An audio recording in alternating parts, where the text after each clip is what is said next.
दुपारी 4 वाजता तोंडात काहीतरी टाकल्याशिवाय राहत नाही. चिप्स, बिस्किट, वडापावचं भूत डोक्यात घोळत राहतं.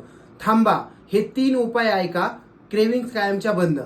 सकाळी नाश्ता केला नाही तर शरीर साखर मागतं दिवसभर, आणि मग 4 वाजता बिस्किटांचा डबा उघडणं किंवा काहीतरी चिप्स वगैरे खाणं.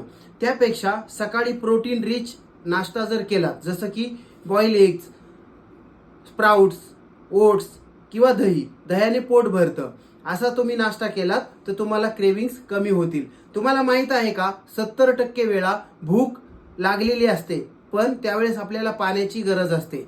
1 ग्लास पाणी आणि तुमचं क्रेविंग बंद होणार. म्हणून 1 ग्लास पाणी प्या आणि क्रेविंग्स पूर्णपणे बंद करा. तुम्हाला क्रेविंग झाल्या तर तुम्ही जवळ स्प्राउट्स, बदाम, काजू, मनुके, मखाना असं बरोबर ठेवा, जेणेकरून इन्स्टंट तुम्हाला ते खाता येईल. क्रेविंग्स बंद केल्या तर वजन कमी होण्यासाठी मदत होते. तुम्हाला सुद्धा क्रेविंग्स होतात का? मग कमेंटमध्ये यस लिहा आणि पुढील हेल्दी टिप्ससाठी मला फॉलो करायला विसरू नका.